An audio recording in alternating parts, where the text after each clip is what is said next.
नमस्कार, मैं श्रेया शर्मा और आप देख रहे हैं day to day news Bharat. हम आपसे वादा करते हैं कि पुण्यतिथि निष्पक्षता के साथ पत्रकारिता करेंगे और हमारा कोई भी पत्रकार फील्ड में किसी से किसी भी प्रकार का उपहार या विज्ञापन स्वीकार नहीं करता, आगे भी नहीं करेगा, ना ही किसी को ब्लैकमेल कर रहा है। हम दबे कुचले लोगों की आवाज बनते आ रहे हैं और आगे भी बनेंगे। साथ ही हम ऐसी कोई खबर नहीं दिखा रहे जिससे हमारी भोली भाली जनता मूर्ख बने या उन्हें किसी भी प्रकार का कोई धोखा मिले।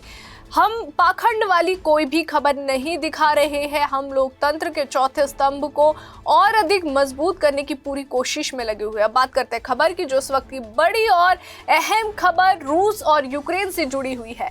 अमेरिकी राष्ट्रपति डोनाल्ड ट्रंप ने रूस यूक्रेन युद्ध को लेकर एक बार फिर ऐसा बयान दिया है जिसने अंतर्राष्ट्रीय राजनीति में हलचल मचा दी है। जी हां, आपको बता दें कि ट्रंप ने साफ तौर पर कहा है कि यूक्रेन और रूस के बीच चल रहे युद्ध को खत्म करने में सबसे बड़ी रुकावट जो है रूस नहीं बल्कि यूक्रेन की तरफ से आ रही है। ट्रंप का दावा है कि रूसी राष्ट्रपति व्लादिमीर पुतिन शांति समझौते के लिए तैयार है, लेकिन यूक्रेनी राष्ट्रपति जो है जेलेंस्की इस दिशा में उतनी गंभीरता नहीं दिखा रहे। ये बयान ऐसे वक्त में आया है जब यूरोपीय देश लगातार ये कहते रहे हैं कि मॉस्को युद्ध जो है समाप्त करने में कोई रुचि नहीं रखता है।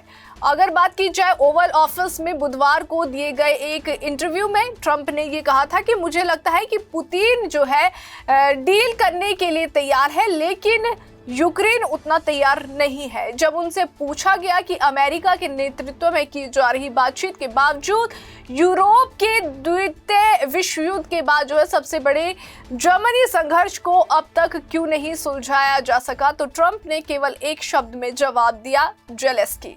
ट्रंप का ये छोटा लेकिन तीखा जवाब उनके असंतोष को साफ तौर पर दर्शाता है। दरअसल ट्रंप और जेलेंस्की के रिश्ते शुरू से ही तनावपूर्ण रहे हैं। पहले कार्यकाल में जो है दोनों नेताओं के बीच कई बार मतभेद सामने आए थे। हालांकि ट्रंप के दोबारा सत्ता में लौटने के बाद शुरुआती महीनों में ये माना जा रहा था कि दोनों के बीच संवाद बेहतर हुआ है, लेकिन जो अब ट्रंप का ताजा बयान सामने आया है तो उससे साफ संकेत कहीं ना कहीं मिल रहे हैं कि वे एक बार जो है फिर यूक्रेनी राष्ट्रपति से नाराज है। ट्रंप का कहना है कि जेलेंस्की जो है राजनीतिक और सैन्य दबाव में है और इसी वजह से किसी ठोस समझौते तक पहुंचने में असमर्थ दिखाई दे रही है। ट्रंप ने यह भी कहा कि यूक्रेन की स्थिति बेहद कठिन है और उन्हें समझौते के लिए व्यवहारिक रुख अपनाना चाहिए। उन्होंने इशारों में यह भी संकेत दिया है कि युद्ध को अनंत काल तक खींचना यूक्रेन के हित में नहीं है। ट्रंप अक्सर जो है पुतिन की बातों पर ज्यादा भरोसा करते हुए नजर आते हैं, जो अमेरिका के कई सहयोगी देशों और यहां तक कि खुद रिपब्लिकन पार्टी के कुछ नेताओं को भी असहज करता रहता है।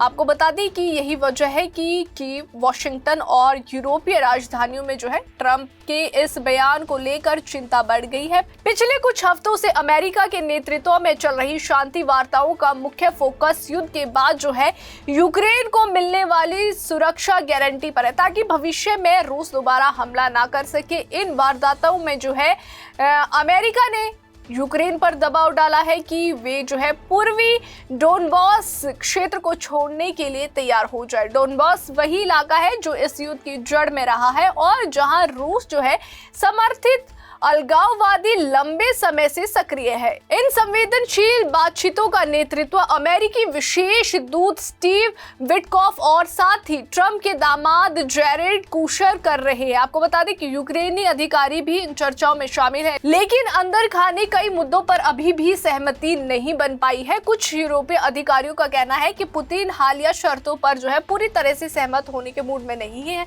और साथ ही जबकि ट्रंप का दावा है कि रूस बातचीत के लिए तैयार है। इस बीच ट्रंप ने रॉयटर्स को जो है दिए बयान में ये भी कहा है कि उन्हें स्टीव विटकॉफ और जेरेड कुरेश जैसे कथित मॉस्को दौरे की कोई जानकारी नहीं है, जबकि इससे पहले ब्लूमबर्ग ने जो है ऐसी रिपोर्ट प्रकाशित की थी। ऐसे बातचीत की पारदर्शिता और दिशा को लेकर भी सवाल उठने लगे हैं। विशेषज्ञों का मानना है कि ट्रंप की रणनीति यूक्रेन पर दबाव बनाने की हो सकती है ताकि वे अमेरिकी शर्तों के अनुसार समझौते के लिए तैयार हो जाए। कुल मिलाकर अगर बात की जाए ट्रंप का ये बयान सिर्फ एक राजनीतिक टिप्पणी नहीं है, बल्कि ये रूस यूक्रेन युद्ध को लेकर अमेरिका की बदलती प्राथमिकताओं का संकेत भी देता है, जहां एक तरफ यूरोप रूस को आक्रामक मानते हुए यूक्रेन का समर्थन जारी रखने की बात कर रहा है, वहीं दूसरी तरफ ट्रंप खुले तौर पर जो है यूक्रेन के नेतृत्व पर कहीं ना कहीं सवाल उठा रहे हैं। आने वाले दिनों में ये देखना साफ होगा कि क्या ये बयान जो है शांति प्रक्रिया को आगे बढ़ाता है या फिर यूक्रेन, यूरोप और अमेरिका के रिश्तों में और तनाव पैदा करता है। लेकिन इतना तय है कि ट्रंप के इस बयान ने वैश्विक कूटनीति में एक नई बहस को जरूर जन्म दे दिया है। अभी के लिए फिलहाल इतना ही। देश और दुनिया की ताजा खबरें जानने के लिए देखते रहिए day to day news Bharat और हमारे चैनल को लाइक, शेयर और सब्सक्राइब करना ना भूलें।